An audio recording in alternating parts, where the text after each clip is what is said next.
I find it very interesting that there's so much talk about supply chain resilience now. If you spend any time looking at, the yellow papers of the Financial Times, or if you spend any time in the corporate world, and it seems to me that it's a little bit of a euphemism.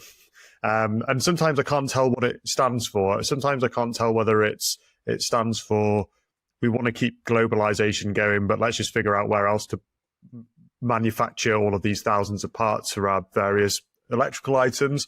That isn't China and Russia, or let's figure out where to import those from, or whether it's is there going to be a renaissance in Western domestic industry, for example? I mean, Lord knows Britain needs that out of the Western nations. What do you think about that? What do you think it means? What do you think all this focus on supply chain resilience is about? Is it about keeping the show on the road as it has always been, or is it about let's start bringing things closer to home? It is true that we are seeing a lot of supply chain talk, and even people who have nothing to do with supply chains know that there is a problem with supply chains. And they know that because it's being discussed everywhere. And one reason it's being discussed everywhere is that COVID struck and brought home very vividly to everybody, from businesses to ordinary citizens, that we are incredibly closely connected with China. We should remember that it's because we are that closely connected that the virus itself traveled from China to first to Italy and then to other countries. If we hadn't been that closely connected, it wouldn't have spread that quickly.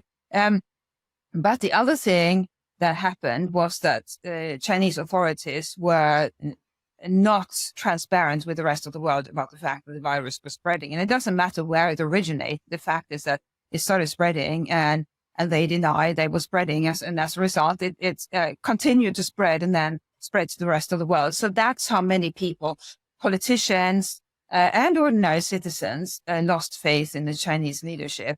But when it comes to supply chain and supply chain resilience, COVID was also a very vivid reminder of how dependent we are on China, especially, but in other countries as well, because during COVID, all of a sudden became much more difficult to import from other countries.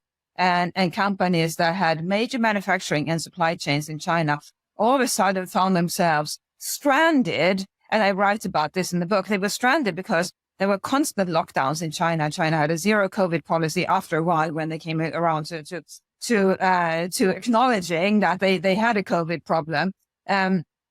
So that meant that factories could close just like that. And if you're a Western company or any sort of company, and your supplier may have to suspend operations at any moment, what does that do to your faith in your supply chain? You start saying, well, maybe I should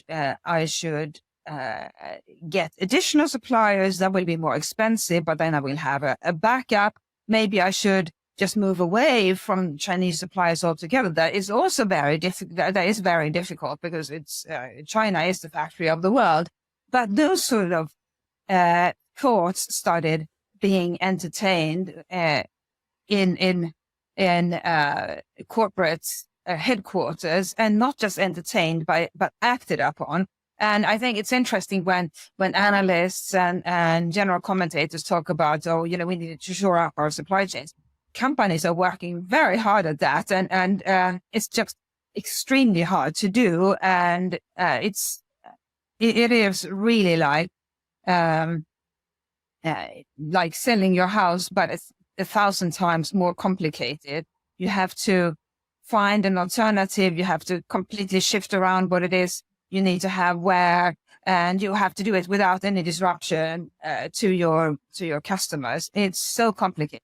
But that action is taking place precisely because companies are concerned that their supply chains may be disrupted by Mother Nature or by political actions in a country like China.